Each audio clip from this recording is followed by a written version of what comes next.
qui concerne certainement chacun d'entre nous. Chacun d'entre nous ne peut pas dire qu'un jour il n'a pas été touché par ce sujet. Et chacun ne peut pas dire que demain il ne sera pas touché par ce sujet. Ce sujet, ce sont les mauvaises pensées. Et que Dieu fasse que ce matin, puisque c'est une journée de délivrance, que nous puissions être délivrés dans notre fort intérieur pour celui qui en a besoin, peut-être de pensées qui le rongent, que de divisions, que de problèmes, que de soucis, que de dérèglements, que de découragements produits dans bien des foyers encore aujourd'hui, à cause des mauvaises pensées. Vous savez, Dieu n'est pas l'auteur, comme certains pourraient le penser quand ils ne connaissent pas Dieu. Jésus n'est pas l'auteur du mal que l'on trouve sur la terre, non. Bien au contraire, Jésus a dit, il a dit ces paroles, venez à moi, d'à droite, à gauche, sur les côtés, partout dans le monde, venez à moi, vous tous qui êtes fatigués et chargés, je vous donnerai du repos. Et ce qui est extraordinaire, c'est que Dieu va créer les circonstances dans lesquelles il va pouvoir donner ce repos. Il les crée ce matin, les circonstances, à travers ce culte d'adoration.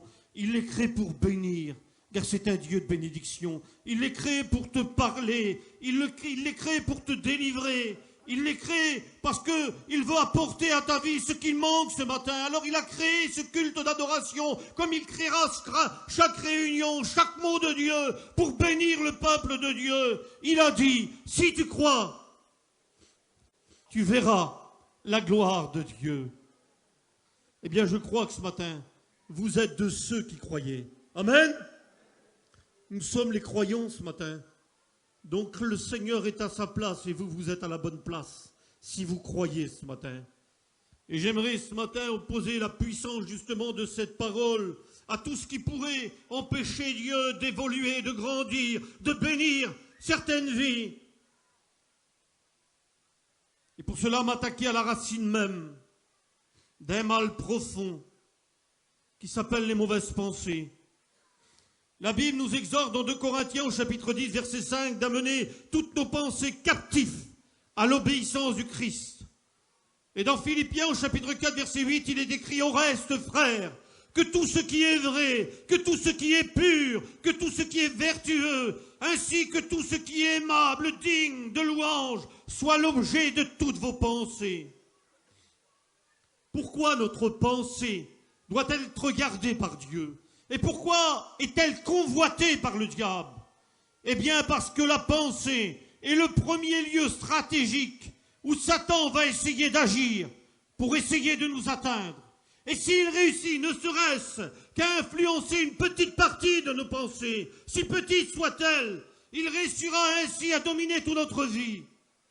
Et bien souvent, il vient nous attaquer dans notre pensée lorsque nous sommes dans un moment de faiblesse, lorsque nous sommes dans un moment d'épreuve, lorsque nous sommes dans un moment de douleur, de deuil, lorsque nous sommes quelquefois sur un lit d'hôpital. Et là, il vient et il essaie de nous assaillir de mauvaises pensées pour essayer de nous faire douter, pour essayer de nous faire poser des questions, pour essayer de créer le trouble dans notre être intérieur. Je sais de quoi je vous parle. Moi-même, j'y ai passé. Vous savez, cet hiver, j'ai été confronté à un problème que je ne m'attendais pas du tout. J'ai été surpris comme quelque chose qui vous arrive d'un seul coup et le ciel vous tombe sur la tête, mais ça, c'est le mauvais ciel. J'avais des problèmes de dos, ça fait 1 an, comme ça que je suis attaqué dans la chair sous toutes les formes possibles, c'est comme ça, je ne sais pas pourquoi. Dieu est toujours intervenu, merci Seigneur. Puis là, je traînais avec ce gros problème de dos que j'avais, et puis des frères m'ont indiqué, ils m'ont dit reste pas comme ça, on connaît un professeur à Paris, c'est un docteur, professeur, il opère, il a déjà opéré des serviteurs, et puis tu peux y aller, c'est un homme terrible. Alors ça fait que j'ai été là-bas, et puis ils ont fait le nécessaire.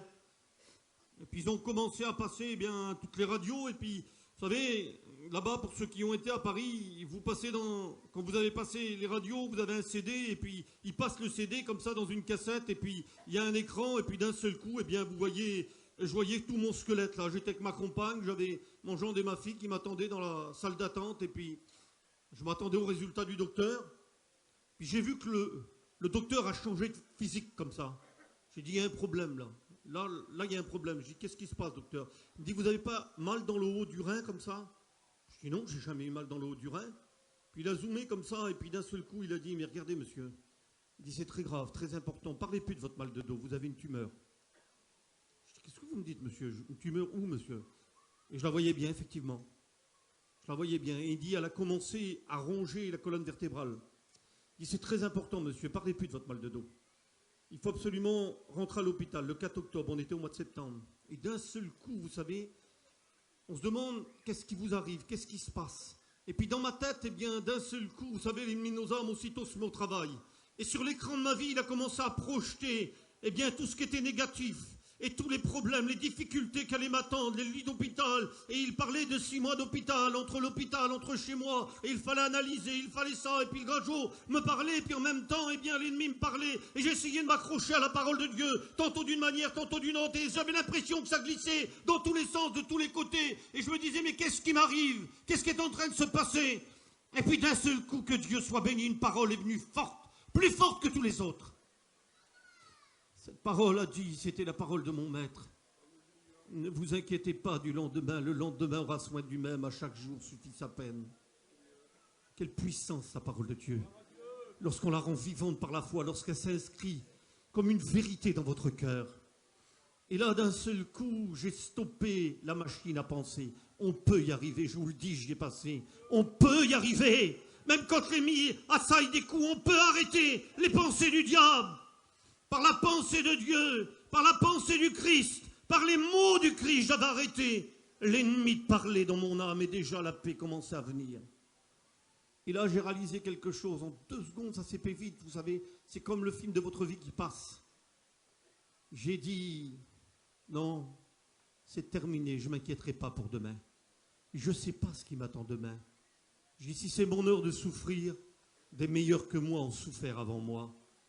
Eh bien, merci Seigneur, moi j'ai le Seigneur pour souffrir. Beaucoup n'ont rien du tout. Si c'est mon temps, eh bien ce sera mon temps. Mais moi j'aurai mon Dieu avec moi. Et puis j'ai dit, Dieu fera ce qu'il voudra. Puis d'un seul coup, j'ai réalisé avec une plus grande vérité ce verset qu'à un autre moment de notre vie. Et puis je suis sorti comme ça, et puis avec moi, j'ai pas alerté, j'ai pas vraiment alarmé les gens autour de moi. J'en ai parlé, mais je ne sais même pas s'ils ont pris conscience encore aujourd'hui de la gravité de la situation, tellement j'étais plus alarmé, donc je ne pouvais plus alarmer personne. Je n'ai pas envoyé des SMS, je n'ai pas fait prier les serviteurs, je n'ai pas affolé tout le monde, non. J'étais prêt, tout simplement. La parole était suffisante, elle remplissait mon cœur. Puis j'étais obligé d'avertir, eh bien, mon gendre, et puis mes enfants, et puis mon gendre m'a dit, bon, on va aller à Paris, et puis ce sera plus facile pour aller, mais si tu dois rentrer à l'hôpital pour les médecins, pour tout, pour te faire opérer. Je dis, laisse faire le Seigneur. Je dis, viens, on va aller manger un bout. Et c'était au mois de septembre, et je rentrais le 4 octobre, et puis, tous les jours de ma vie, je me répétais cette parole, qu'il est bon, Seigneur, de rendre vivante, je vous dis la parole. Ne vous inquiétez pas du lendemain, le lendemain aura soin du même, à chaque jour suffit sa peine. Et j'avais décidé de faire de ma vie cette journée-là, et tous les jours de ma vie, je vais le faire maintenant. J'avais décidé de faire de ma vie comme si c'était le dernier jour de ma vie.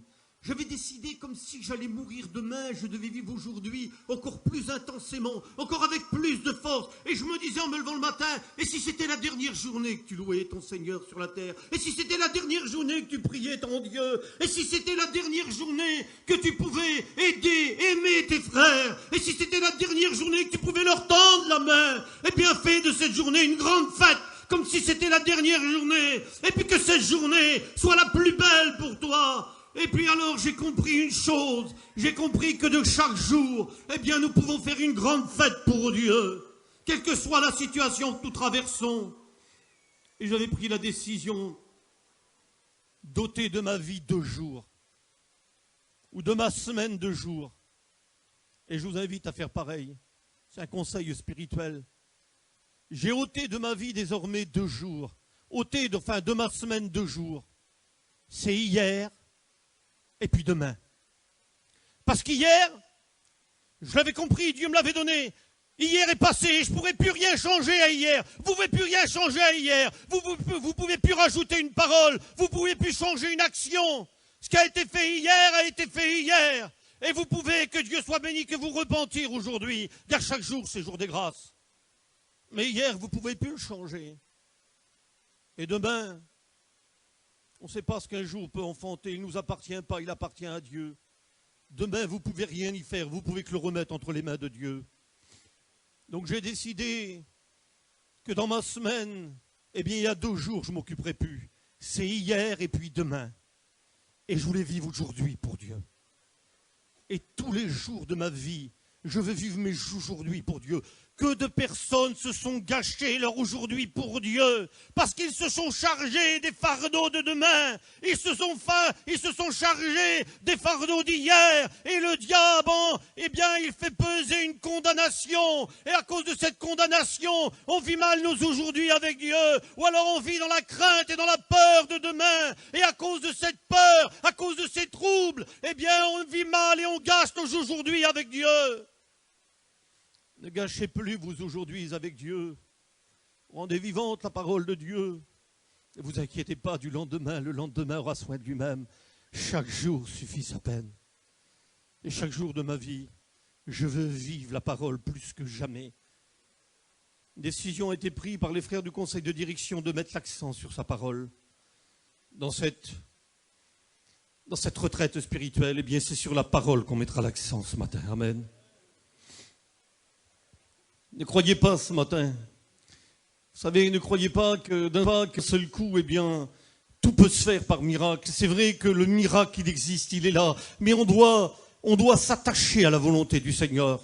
Et quand est arrivé le moment où je devais me faire opérer, j'étais avec le frère Baban, c'est mon compère, hein, on est 2 beaux-pères. Il est avec moi à l'hôpital et puis priez pour lui, il a besoin de la grâce du Seigneur, il a été fortement brûlé, mais le Seigneur va agir, mais priez pour lui, que Dieu puisse le bénir. Amen. Et puis j'étais avec lui à l'hôpital et puis d'un seul coup, le Godjo a passé ce qu'il avait à faire. Et puis il est revenu vers moi mais il dit, monsieur, on ne comprend plus rien du tout, vous n'avez plus de tumeur, vous n'avez plus rien. Vous n'avez plus de tumeur, monsieur. Alors moi j'ai dit, comme vous, gloire à Dieu. Et puis lui disait, Baban, gloire à Dieu, le Seigneur l'a guéri. Oui, Baban, le Seigneur m'a guéri, mais moi je pensais que le Seigneur avait tout guéri, le dos, Et puis le grand jour, j'ai dit, et puis le reste, monsieur. Il a dit, le reste, monsieur, on ne comprend pas, il faudra que vous habituez avec. Vous n'en mourirez pas du reste, mais vous souffrirez. Et puis regardez aujourd'hui. Pour vous dire, hein, vous allez comprendre les plans de Dieu, vous allez vous expliquer les plans du Seigneur. Voyez, regardez. Il faut que j'apprenne à vivre avec ma souffrance, avec ma douleur. J'explique pas, moi, je ne comprends pas. Ce qui pouvait m'ôter la vie, eh bien, certainement, le Seigneur, dans sa grâce, a permis que j'ai encore du temps sur la terre. Mais ce que je devais vivre, eh bien, le Seigneur m'a dit, eh bien, tu seras comme tous tes frères. Et j'ai réalisé une chose aussi. Il est bon dans l'épreuve de réaliser les choses. Le Seigneur m'a dit, tu sais, Nanou, quand tu seras dans le ciel, ce qui glorifie mon nom parmi mes enfants, ce ne sera pas mes guérisons. Mes guérisons sont une grâce. Mais ce qui glorifiera Dieu dans le ciel, ce sont tous ceux qui sont restés fidèles dans la souffrance, dans la douleur. Tous ceux qui n'ont pas renié leur foi dans la douleur. Et il m'a rappelé cette parole. Il a dit, quand je reviendrai, je dirai, viens, entrez dans la joie de ton maître, bon et fidèle serviteur. Ce seront les fidèles qui seront bénis. On n'est pas toujours exaucé, mais on peut être toujours fidèle. C'est les fidèles qui seront bénis du Père. Je crois en l'exaucement. La preuve, je fais partie de ceux qui ont été exaucés, curieusement, et de ceux qui ne l'ont pas été non plus. Je ne sais pas comment vous dire, c'est un peu bizarre mon truc.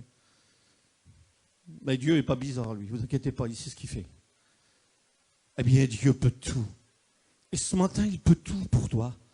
Il peut te soutenir dans ta souffrance, il peut te soutenir dans ta maladie, il peut l'ôter, il peut la guérir, il peut tout faire, il est le roi des rois, il est le maître de maîtres. Mais il faut accepter sa volonté. La foi doit nous permettre d'accepter les noms de Dieu, elle doit nous permettre d'accepter les oui de Dieu. C'est ça la parole de Dieu, c'est ça l'évangile de tous les temps. C'est ça l'évangile des hommes et des femmes de Dieu. Ne croyez pas être exempt. Ce matin, de ce qui m'a touché, ça peut vous toucher, toutes ces mauvaises pensées. Ça peut nous atteindre, toutes ces mauvaises pensées. Du plus grand ce matin au plus petit, du plus fort ce matin au plus faible. D'ailleurs, les apôtres du Seigneur, et principalement l'apôtre Paul, et principalement l'apôtre Pierre va en faire l'expérience. Jésus lui dira, lorsqu'il va vouloir l'arrêter sur le chemin de la croix, arrière de moi, Satan, car tes pensées ne sont pas mes pensées, mais ce sont les pensées de la chair. Et il faudra la prière que Dieu soit béni du Christ, dans Luc au chapitre 22, verset 34, pour que la foi de Pierre ne défaille pas. Oui, il faudra la prière du Maître. Ça a dû être l'étonnement certainement pour Pierre, que des paroles dures quelquefois, que des paroles quelquefois qu'on ne comprend pas. Certainement que Pierre n'a pas dû comprendre cette parole au moment où Dieu l'a prononcée. Et un petit peu plus tard, Dieu lui dira, Simon, Simon, Satan vous a réclamé pour vous gribler comme du froment, mais j'ai prié pour toi afin que ta foi ne défaille pas. Quelle surprise pour Pierre. Comment, Seigneur, tu m'appelles Simon? Mais tu m'as dit que Simon, c'est le nom que j'avais dans le monde avant. Tu m'as dit que désormais, tu t'appelleras plus Simon, mais tu t'appelleras Pierre Cépha. Et tu t'as dit que sur cette pierre, tu bâtiras ton église, Seigneur. Et là, tu m'appelles Simon, Seigneur, et tu me vous vois. Simon, Simon, Satan vous a réclamé. Tu me vous vois, Seigneur? Vous savez, on vous voit quelqu'un qui nous est étranger. Mais Seigneur, qu'est-ce qui se passe? Je suis donc devenu étranger avec toi. Et oui, quelquefois, on peut être étranger de la grâce, étranger des bénédictions, étranger des choses que Dieu veut nous donner, parce qu'on pense charnalement, parce qu'on reste dans notre pensée charnelle, et parce que la chair est inimitié contre Dieu, dira Romains au chapitre 8 et verset 7. Et oui, quelquefois, on peut, par toutes ces pensées charnelles, eh bien, nous éloigner de Dieu. Mais je bénis le Seigneur. Quel amour, mon maître. L'amour de Dieu va rattraper la faiblesse de Pierre. Mais j'ai prié pour toi, afin que ta foi ne défaille pas. Eh bien, que Dieu soit béni. Il l'a fait pour Pierre dans sa faiblesse. Eh bien, aujourd'hui encore, sous ce chapiteau, quelle grâce, Seigneur. Nous ne sommes pas sous l'esprit de l'accusateur, mais nous sommes sous l'esprit de l'avocat. Car nous avons un avocat auprès du Père. Il s'appelle Jésus-Christ le juste, que Dieu soit béni. Et la Bible dit, il n'y a plus de condamnation pour celui qui est en Jésus-Christ. Nous sommes aujourd'hui sous l'esprit, que Dieu soit béni, de Jésus-Christ. Nous sommes sous l'esprit de l'avocat. Et malgré toute cette force que Dieu nous donne, combien quelquefois il y en a qui affaiblissent en eux la puissance, cette puissance de parole, cette puissance de vie, combien quelquefois, eh bien, ils affaiblissent en eux-mêmes le ministère que Christ voudrait créer dans leur propre vie par toutes ces faiblesses, semblables aux disciples remarqués dans la barque, dans Marc au chapitre 4, verset 35, dans la tempête, quand ils le réveillèrent, Jésus, ils vont lui dire, Seigneur, ne t'inquiète pas que nous périssons. Et Jésus va leur faire ce reproche. Homme de peu de foi, pourquoi avez-vous peur? Il semblerait que, je ne sais pas ici, eh bien la parole du Christ, moi à premier abord comme ça, elle ne semble pas justifiée. Je dis, mais Seigneur, je me mets à la place des disciples, moi, petite embarcation frêle et d'un seul coup une tempête. Et les tempêtes, ils les connaissaient, il y avait des marins dans cette barque, il y avait des hommes qui étaient aguerris, et là ils ont bien vu qu'ils allaient perdre leur vie, toute leur habileté de marin, toute leur connaissance ne servait plus à rien, ils allaient mourir. Alors qu'est-ce qu'ils font? Ils réveillent le maître. Seigneur, ne t'inquiète pas, t'as pas l'air de penser à nous, ne t'inquiète pas, nous sommes en train de mourir, Seigneur. Et Jésus leur dira, homme de peu de foi, pourquoi avez-vous peur? Vous voyez pourquoi? Le problème des disciples peut être le nôtre ce matin. Ils avaient bien Jésus dans leur barque. Mais l'essentiel n'est pas d'avoir Jésus dans sa barque. L'essentiel, c'est de l'avoir dans sa vie. Parce que si véritablement ils avaient besoin d'être affermis comme nous, on a le besoin d'être affermis, s'ils l'avaient eu dans leur vie pleinement, Seigneur, on ne se met pas à côté d'eux, mais à ce moment-là, il y a une faiblesse qui s'est créée en eux, eh bien, ils n'auraient pas mis en doute la parole du Maître. Jésus avait dit dans Luc au chapitre 4, verset 35, « Passons de l'autre bord ». Jésus leur avait préparé un billet d'aller sûr. C'était sa parole. Et cette petite embarcation allait devenir l'embarcation la plus sûre du monde. Malgré les turbulences, malgré les incidents, malgré les tempêtes, elle était plus sûre, mes amis, que le Titanic. Vous savez, le Titanic, c'était le bateau qui paraissait insubmersible. On avait dit du Titanic que Dieu lui-même ne pourrait pas le couler. Il est au fond des océans. Mais cette petite embarcation, sur la parole du Christ, personne ne pouvait la faire couler. Il a dit, je vais vous préparer une place auprès du Père, afin que là où je sois, vous y soyez aussi. Ne craignez pas les événements à venir. Ne craignez pas ce qui pourrait toucher votre vie. Faites-lui confiance jusqu'au bout. Il vous amènera de l'autre bord. Parce que ce que sa parole dit, son bras l'accomplit. Amen. Ne soyons pas non plus comme ces deux disciples sur le chemin d'Emmaüs. Dans Luc au chapitre 24, verset 13, la Bible nous dit qu'ils étaient frappés d'une grande tristesse. Et Jésus aussi, là, va leur faire le reproche. Mais d'où vient cette tristesse? Et quelquefois, on voit le peuple de Dieu ou certaines personnes frappées d'une grande tristesse intérieure. Eh bien, Jésus va mettre le doigt sur leur tristesse. Il va le dire au verset 25, « Ô homme sans intelligence, et dont le cœur est lent à croire tout ce qui est écrit. » Manque de connaissance de la parole de Dieu. Cœur lent à croire ce qui est écrit. La Bible nous dit dans Hébreux chapitre 4 verset 12, la parole de Dieu est vivante, elle est efficace, plus tranchante qu'une épée, plus pénétrante jusqu'à partager le corps, l'âme et l'esprit. Elle juge même les sentiments du cœur. Elle est vivante parce que la parole était avec Dieu et la parole était Dieu et la parole est venue habiter parmi les hommes. La parole, c'est le Christ. C'est Jésus, la parole. Et la rendre vivante par la foi vous donnera la force de conquérir toutes les victoires que vous avez besoin dans votre vie.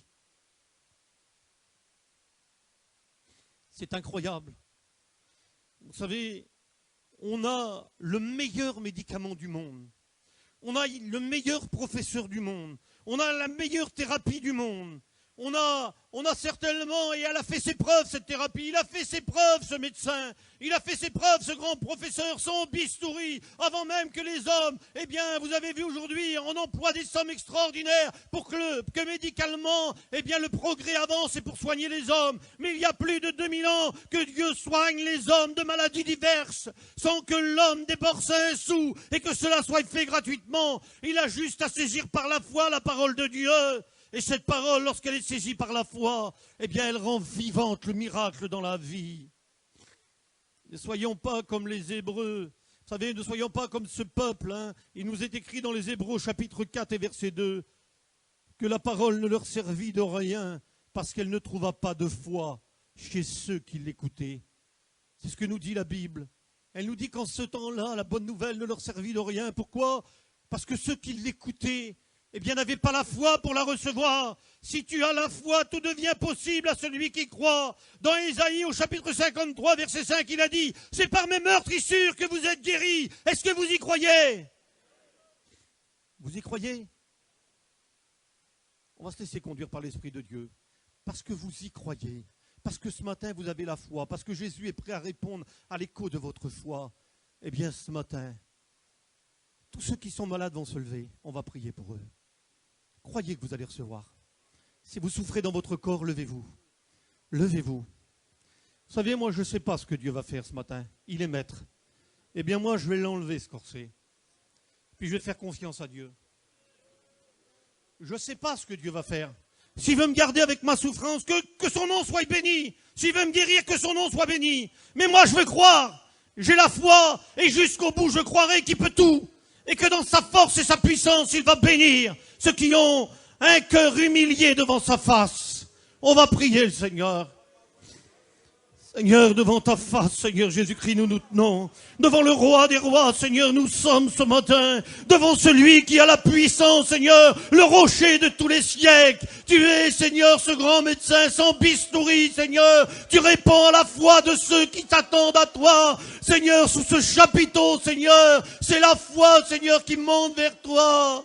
Seigneur, saisis toutes tes grâces et fais-les descendre sur ton peuple. Grâce de bénédiction, grâce de délivrance, et que tout ce peuple devienne le témoin de la bénédiction de Dieu, qu'on devienne les témoins de l'Église, Seigneur, pour la gloire de ton nom. Et l'Église dit Amen. Gloire à Dieu. Amen. Merci, Seigneur. Louange à toi, Seigneur. Amen. Louange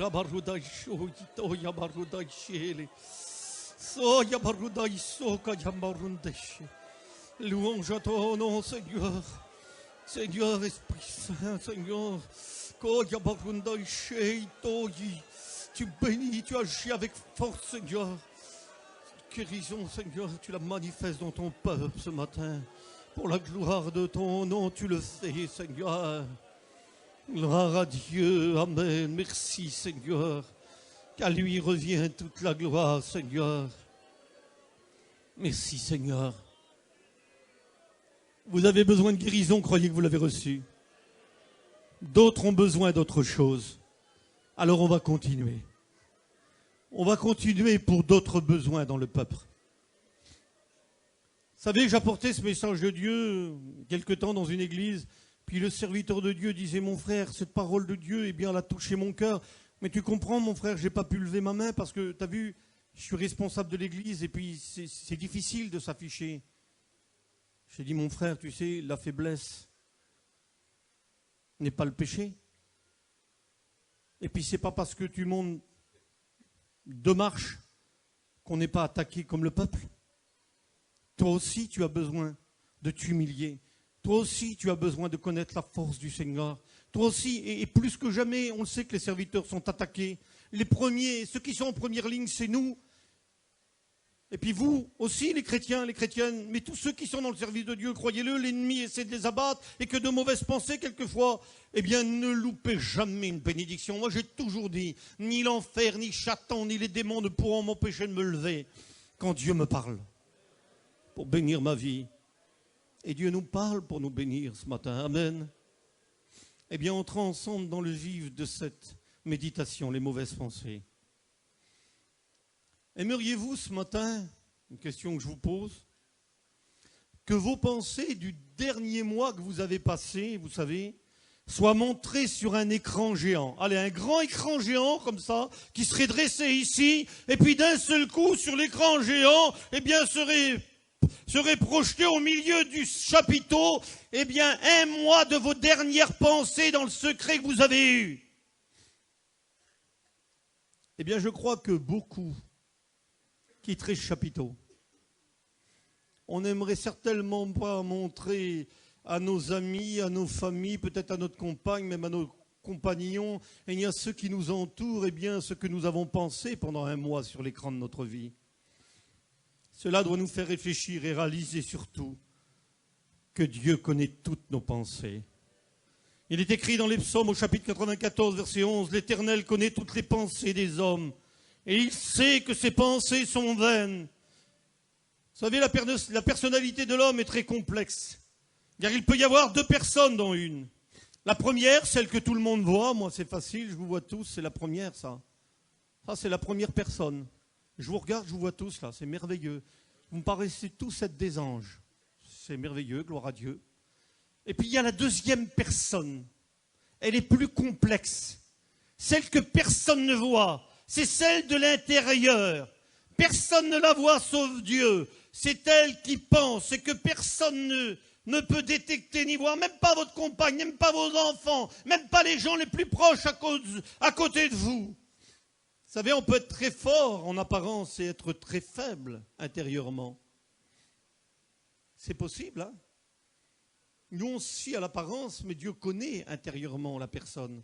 C'est pourquoi la Bible dit dans 2 Corinthiens, chapitre 10, verset 5, que nous devons amener toutes nos pensées captives à l'obéissance du Christ.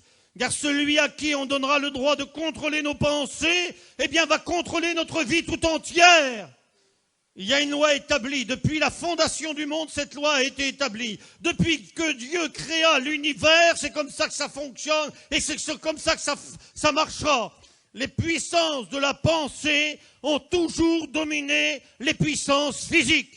C'est les puissances de la pensée qui vont dominer obligatoirement tout ce qui est physique dans votre vie. Toute action, tout sentiment, toute émotion va passer par votre pensée. La pensée, c'est cette conversation ininterrompue de l'âme, cette conversation qu'on a avec nous-mêmes. Cette conversation, vous savez, qui ne s'arrête jamais. Et il y en a, elles ne s'arrêtent même pas la nuit. Ils sont tourmentés. La pensée continue toujours à les tourmenter. C'est le domaine aussi où quelquefois nous tombons le plus bas parce que personne ne nous voit. Personne sauf Dieu. Il y a une image toute simple à garder à l'esprit. La pensée, c'est comme le gouvernail de notre vie. C'est elle qui va la diriger. C'est ça la pensée. Elle est aux commandes et elle va diriger. Il n'y a rien que vous pouvez entreprendre. Il n'y a rien que vous pouvez faire. Il n'y a rien que vous pouvez dire qui ne passe d'abord par la pensée. Vous vous levez le matin, tout va démarrer par une pensée. Je vais faire ça, je vais aller à tel endroit, et je vais agir comme ça, ou je vais faire comme ça. Je vais faire le bien ou je vais faire le mal. Mais tout démarre par une pensée. Vous vous couchez le soir, tout va se terminer par une pensée. On démarre et on commence nos journées par nos pensées. Il est écrit dans Hébreux au chapitre 4, verset 12, que la parole de Dieu juge les pensées du cœur et que les mauvaises pensées sont en horreur à l'Éternel. Proverbe chapitre 15 et verset 26. Et dans 1 Chronique au chapitre 28 et verset 9, la Bible dit que l'Éternel pénètre toutes les pensées. Vous comprenez maintenant pourquoi Satan convoite la pensée des hommes? Il la convoite afin de mieux les dominer s'il réussit. C'est donc dans notre pensée que chaque jour, le combat va commencer. Si de pensées de colère traversent votre esprit, eh bien vous serez coléreux et coléreuse toute la journée. Il y en a, vous avez vu, on ne sait pas comment, qu'est-ce qui se passe? Ils sont capables de passer de l'eau au feu, des ténèbres à la lumière. Ils montent dans le camping et vous leur avez rien dit, puis d'un seul coup, la colombe devient une tigresse. L'agneau devient un loup. Qu'est-ce qui s'est passé? Qu'est-ce que j'y ai dit? Qu'est-ce qu'il y a eu? Dans la même personne, deux comportements différents en si peu de temps. Eh bien, ces personnes sont agitées par des mauvaises pensées. Puis ces mauvaises pensées font qu'ils ont du mal à dominer leur être intérieur. Et puis ça peut devenir un sujet de scandale pour tous. Et puis quelquefois même l'ennemi de nos âmes, parce qu'il est rusé, eh bien il va focaliser les mauvaises pensées quelquefois sur nos proches, sur les enfants. On a du mal à les supporter, alors on crie toujours sur eux. Et même quelquefois, bien sur nos vieux parents. On a du mal à les supporter, on est toujours en colère sur eux. Mais cela semble justifié. Non, ce n'est pas justifié. Excusez-moi. La Bible nous demande de respecter nos parents âgés, d'honorer les cheveux blancs. La Bible nous demande de l'avoir de la contenance, et justement pour toutes ces choses. La Bible nous demande d'avoir la maîtrise de soi. C'est pourquoi nous avons bien besoin, plus que jamais, de réaliser que nous avons besoin de rendre captifs toutes les mauvaises pensées et les amener à l'obéissance du Christ ce matin. C'est par des actes de délivrance que Dieu va donner ce matin que vous en serez délivrés, je le crois.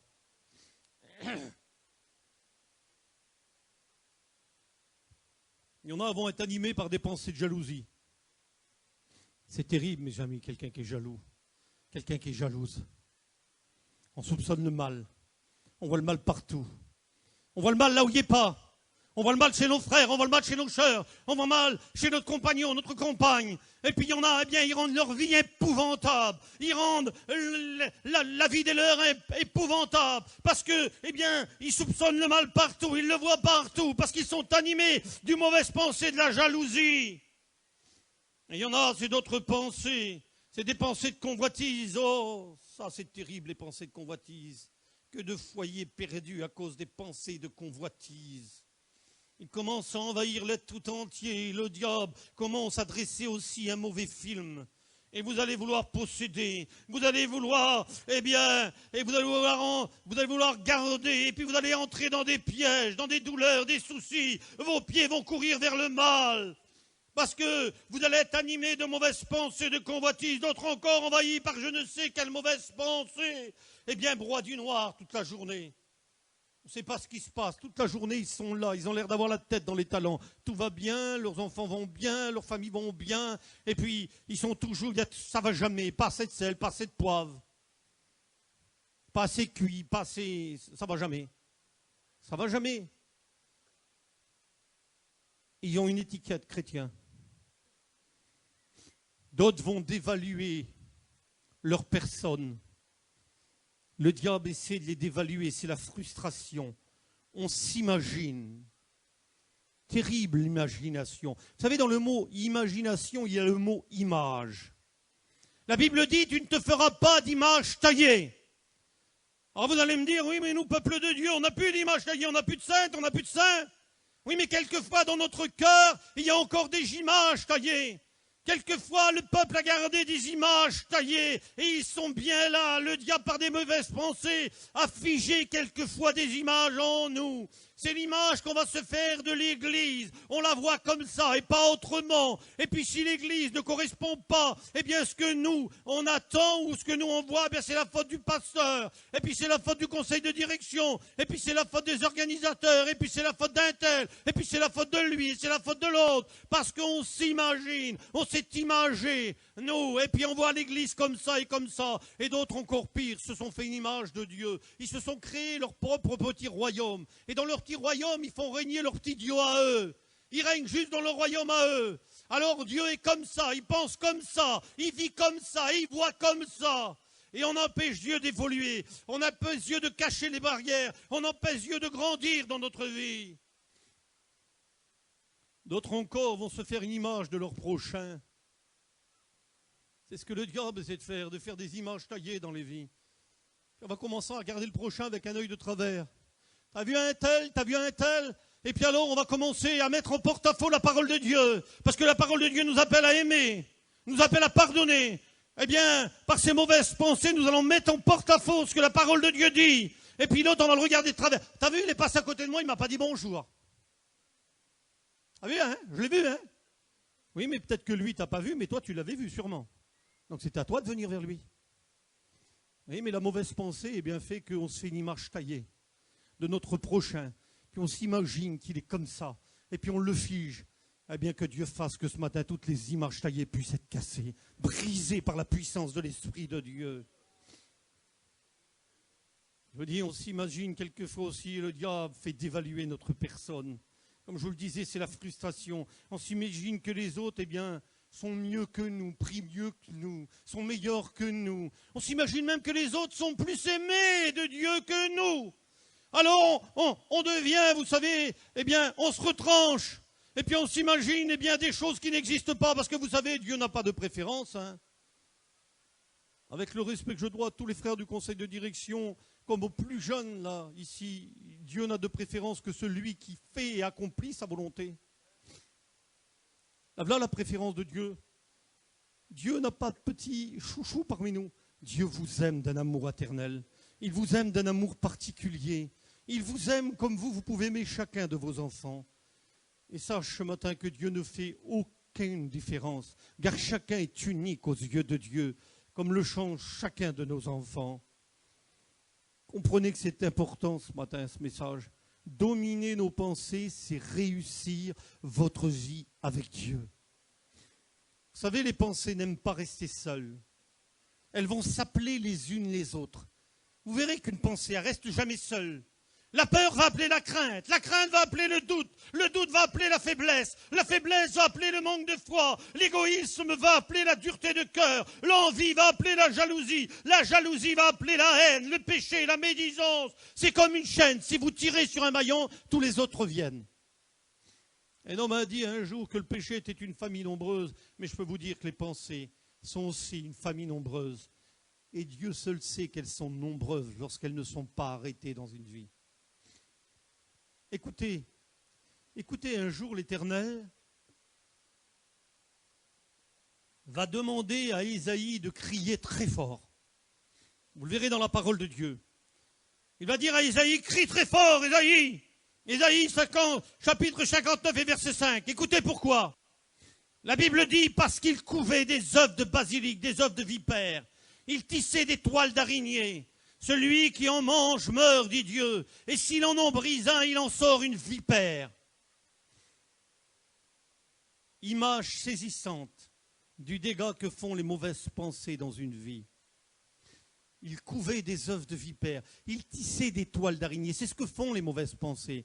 Ils tissent dans la personne intérieure des toiles d'araignée pour que, comme les insectes, vous savez, qui sont en vent et qui ne voient pas la toile d'un seul coup, eh bien, ils sont figés à l'intérieur de cette étoile, à l'intérieur de cette toile, et puis l'araignée n'a plus qu'à attendre son heure pour venir les manger. Comme l'ennemi de nos âmes, quelquefois, cherche à dévorer celui qui est le plus faible. Eh bien, voilà ce que font les toiles d'araignée, les mauvaises pensées. Eh bien, ils créent en nous, simplement, eh bien, des toiles, et puis d'un seul coup, la personne, l'être intérieur se trouve figé par les mauvaises pensées. Elle ne peut plus avancer. Et ce qui est pire encore, la Bible dit, ils ont couvé des œufs de vipère. Celui qui en mange meurt, dit Dieu, et s'il en brise un, il en sort une vipère. Comprenez qu'il n'y a rien d'innocent dans les mauvaises pensées. Si vous ne les rejetez pas immédiatement, elles vont empoisonner votre âme. Certains ont laissé l'ennemi justement semer en eux des mauvaises pensées. Ils laissent les pensées demeurer en eux, sans rien faire à leur sujet, sans se rendre compte du danger qu'ils sont en train de courir. Jésus a comparé les mauvaises pensées à de l'ivraie. Dans Matthieu au chapitre 13 et verset 13 et verset 39, il a dit que l'ennemi qui les semait, c'était le diable. Et dans 2 Corinthiens au chapitre 10, verset 5, la Bible nous appelle à renverser les forteresses, les raisonnements qui s'élèvent contre la connaissance de Dieu et d'amener toutes les pensées à l'obéissance du Christ. Toutes les pensées, là, toutes nos pensées devraient être unies et amenées à l'obéissance du Christ afin qu'on puisse mieux le glorifier, mieux le servir, mieux l'aimer. Les mauvaises pensées, mes amis, s'ils ne sont pas rejetés, la Bible dit, deviennent comme des forteresses. À un moment donné, c'est quelque chose qui semble imprenable dans notre vie. Ce sont les forteresses de Satan. Et dans ces forteresses, il va placer sa mauvaise semence. Et lorsqu'elles sont couvées, chéries, entretenues, même si vous avez raison, et c'est dangereux quelquefois d'avoir raison. Vous savez, toutes les raisons ne viennent pas de Dieu. Il y a des raisons qui viennent du diable. Lorsque nos raisons, mes amis, eh bien, deviennent quelque chose de cassant pour nous. Lorsqu'elles nous empêchent de manifester le pardon qu'on doit manifester aux autres. Quelquefois, on s'arc-boute derrière nos raisons. J'ai raison, et tu vas voir, on devient dur, intransigeant, parce qu'on a raison. Et puis alors, c'est la propre justice, c'est la loi qui va triompher. Et on oublie la grâce, et on oublie le chemin que Dieu nous a tracé à travers Jésus. Et on devient dur, parce qu'on a raison. On est prêt à faire des scandales. Parce que notre orgueil veut manifester notre raison, et parce qu'on a raison. La Bible dit, ne réponds pas à l'insensé selon sa folie. Quelquefois, il vaut mieux se taire, puis laisser les autres parler. Battez-vous quand ça va avoir le coup de vous battre. Mais même si vous avez raison, ne créez pas de scandale, au contraire, manifestez le pardon. Si c'est pour mieux vous unir à vos frères, si c'est pour mieux vous unir dans l'harmonie de Dieu, eh bien manifestez ce que Jésus a manifesté, tout simplement. Certains disent, je ne peux pas pardonner, je ne peux pas oublier. C'est plus fort que moi, c'est à l'intérieur de moi. Ils ne disent rien, ils ont fait un pardon. Croirie, vous avez vu d'apparence. La Bible dit, ils ont couvé des œufs de vipères. Et maintenant, ces vipères se promènent en liberté dans leur esprit. Ils y répandent le poison de l'amertume, du regret, le poison des remords. Vous savez, il y a une belle image du pardon que nous donne la Bible. Concernant le pardon, celui de l'aigle. Dans les psaumes, au chapitre 103, verset 5, il est écrit « C'est lui qui pardonne toutes tes iniquités, qui te fait rajeunir comme l'aigle. » Connaissez-vous la capacité de l'aigle? Dieu fait les choses à merveille. Il arrive à un moment donné dans sa vie où l'aigle, avec sa vieillesse, ne peut plus voler. Ses ailes se trouvent infectées. Ils sont couverts de parasites. Et d'instinct, l'aigle sait que pour reprendre son vol, il doit arracher une à une, malgré la douleur que ça va lui causer, chaque plume infectée. Cela s'appelle le renouvellement de l'aigle. Et alors qu'il les arrache, cela rejette une huile dans son corps qui va renouveler son plumage, et son plumage va être encore plus beau qu'avant, et alors il va pouvoir de nouveau s'envoler. Eh bien, certains peut-être ce matin ont besoin d'arracher de leur vie des anciennes blessures qui sont au fond de leur cœur, peut-être des anciennes rancunes, et connaître véritablement le véritable pardon pour que le Saint-Esprit relâche en eux l'huile de la bénédiction. Remords, regrets, amertume, sous-entendu, comprenez, empoisonnent l'esprit de celui qui les nourrit. Très mauvais de nourrir ces choses. Laissez la parole de Dieu emporter tout ça le plus loin possible de vous. Acceptez de souffrir, même s'il faut souffrir injustement, et réjouissez-vous au contraire d'avoir part à la souffrance du Christ. Vous savez, dans un moment particulier de ma vie, Dieu m'a donné une parole, et j'aimerais vous la reproduire, cette parole. Il m'a dit, souffrir sans produire la vie, c'est souffrir inutilement. Il y en a trop qui souffrent aujourd'hui sans produire la vie. Vous savez, il y a deux façons de souffrir. Nous les voyons et l'exemple biblique est tellement fort. C'est à la croix du Calvaire. Et Jésus est crucifié avec les deux brigands. La Bible nous dit que le premier, dans sa souffrance, va accepter la solution. Et dans ses paroles, on sent que son cœur va se trouver soulagé. Tandis que le deuxième, l'autre dans sa souffrance, va ajouter à sa souffrance l'amertume, l'insulte, le rejet. Il va ajouter le mécontentement, il va ajouter la colère, il va ajouter le rongement, et puis ce sera l'enfer. Ils ont souffert la même souffrance tous les deux. Mais l'autre dans sa souffrance s'est vu vers le ciel. Et l'autre malheureusement dans son rejet du Christ s'est vu vers l'enfer. Il y a deux façons de souffrir.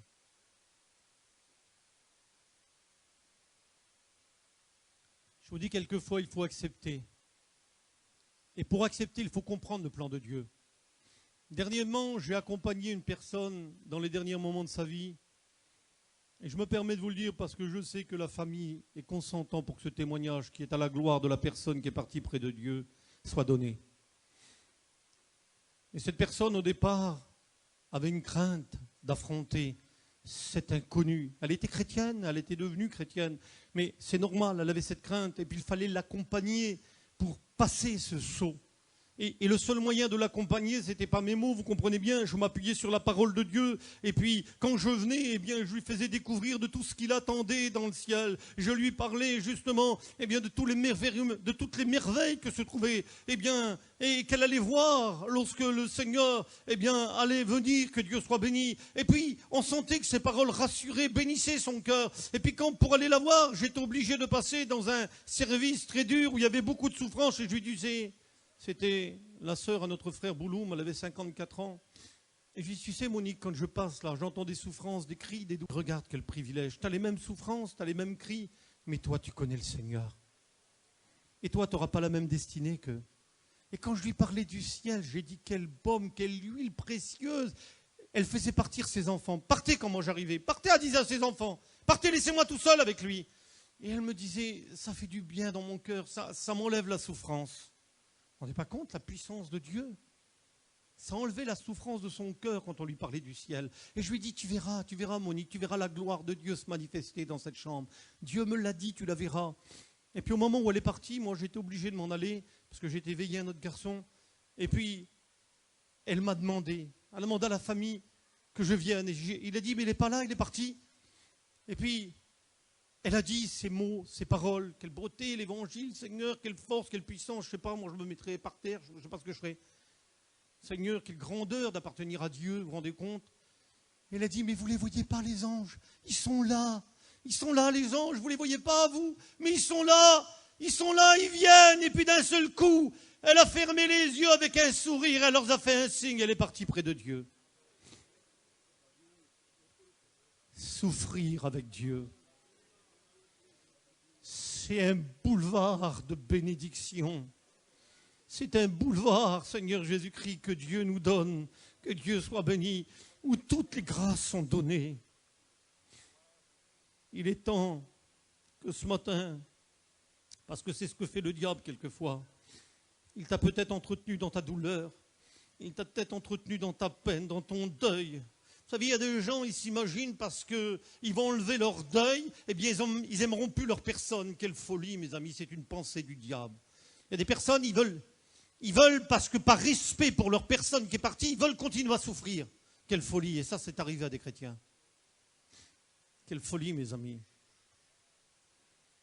Mais quelquefois par vos souffrances, par vos peines, par vos douleurs, par vos pensées, par vos blessures qui n'ont jamais été cicatrisées, eh bien vous entretenez un mal que Dieu aurait voulu guérir.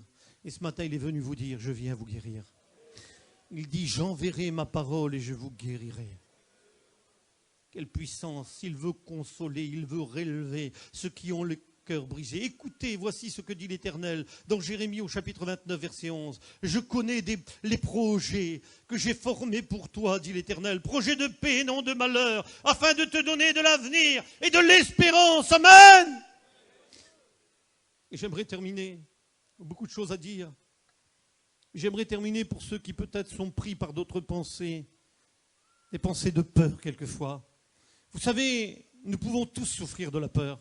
Peur d'être seul, peur d'être abandonné, peur de la maladie, peur d'échouer, peur de l'avenir, peur pour ses enfants, peur de vieillir pour certains, peur de la mort, peur même pour nos biens. Pourquoi la peur est-elle dangereuse? Parce qu'elle va ouvrir la porte à une vie d'échec et de destruction. Elle ouvre la porte tôt ou tard à la dépression. Quand il voit la peur, Satan attaque sa proie. La peur est la chose qui ouvre la porte à l'atmosphère de Satan. Satan utilise la peur pour détruire la foi. La peur est un tueur. Il est temps que vous le sachiez. Quand tu accueilles la peur, tu accueilles la destruction. Comprenez ce point fort ce matin. Nourrir sa propre peur. Passé, ou même c'est l'avenir, qu'importe. C'est entretenir le doute dans votre cœur. Et c'est faire de Dieu un Dieu négligent. C'est comme si, dis-moi, vos enfants viendraient vers vous, pour tous ceux qui sont parents, et que vos petits-enfants diraient à Dave ou à n'importe lequel des frères, frère Ladin, n'importe lequel, et puis vos petits-enfants diraient, mais je sais mon père, je sais tata, je sais papa, qu'importe, je sais que tu vas m'abandonner, je sais que tu vas me laisser, je sais que demain tu ne vas pas me nourrir, je sais que tu vas me laisser sur le bord de la route, je sais que tu vas pas t'occuper de moi. Ben vous diriez, comment mon fils? Mais qu'est-ce que tu dis mon fils? Je vais t'abandonner moi. Moi je vais te laisser. Mais quelle offense dans le cœur du Père, quelle blessure dans le cœur du Père. Vous comprenez? Eh bien chaque fois que vous mettez en doute justement la parole de Dieu, chaque fois que vous accordez plus de foi à votre peur qu'à vos craintes, eh bien vous mettez en doute l'amour du Père.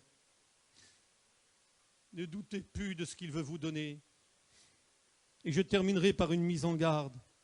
Dans la Bible, il est écrit, 1 Pierre, chapitre 5, verset 8. Veillez, veillez, dit la parole de Dieu. Et puisqu'on a mis le phare, et que Dieu soit béni, dans cette retraite spirituelle sur la parole, eh bien, veillons sur la parole. Il est dit, veillez. Car attention, derrière la parole se cache, si vous n'y prenez pas garde, votre adversaire le diable. Et il rôde comme un lion rugissant, cherchant qui il va dévorer. Résistez-lui avec une foi ferme, sachant que les souffrances sont imposées à vos frères dans le monde de la même façon. Eh bien c'est vrai mes amis, Satan cherche à dévorer les brebis qui sont faibles. Eh bien ne devenons pas ce matin le casse-croûte du diable. Ne devenons pas le repas de l'ennemi. Par nos inquiétudes, par nos soucis, trop se sont laissés dévorer. Ils n'ont plus la force de bouger, ils n'ont plus la force de se conduire, ils n'ont plus même la force de partir en mission. Ils se sont laissés dévorer par leur peur, par leur crainte. Il est vrai, ça, il ne faut pas être fou mes amis, On est des hommes sensés dans la mission, on est des hommes assis sur la parole de Dieu, et nous savons que nous ne pouvons pas échapper à l'atmosphère d'inquiétude, d'angoisse qui règne aujourd'hui dans le monde. Mais le pire, ce serait de se laisser emprisonner par elle. Le pire, c'est quand l'homme, la femme de Dieu se laisse emprisonner par elle. Cassons les barreaux ce matin par l'Esprit du Seigneur. J'aimerais terminer par une petite histoire. Un jour, je regardais à la télévision un documentaire, puis je voyais un petit oiseau dans les déserts, dans les rochers, et puis picorer sa petite pitance tranquillement. Puis il n'avait pas vu derrière lui, il arrivait un serpent. Et le serpent se faufilait comme ça. Puis quand le serpent se faufilait comme ça, eh bien lui, il ne l'avait pas vu. Il avait les yeux fixés sur sa petite pitance. Dangereux d'avoir toujours les yeux fixés sur les choses de la terre. C'est ça qui vous enlève la bénédiction. Et puis d'un seul coup, eh bien, le vent a commencé à souffler, mais le serpent s'était trop rapproché. Et puis quand il a senti qu'il y avait un danger, le petit oiseau, d'instinct, il a tourné la tête. Mais quand il a tourné la tête, le serpent a levé la sienne. Et quand il a levé la sienne, ils étaient face à face. Et d'un seul coup, il a été comme hypnotisé, pris par la peur, la crainte. Et le serpent a commencé à s'approcher de lui. On voyait le petit oiseau qui commençait à trembler. Et j'avais envie de dire au petit oiseau, envole-toi, tu as des ailes. Envole-toi. Mais non, il était paralysé par la peur. Et d'un seul coup, le serpent s'est approché. Et tac, il l'a mangé.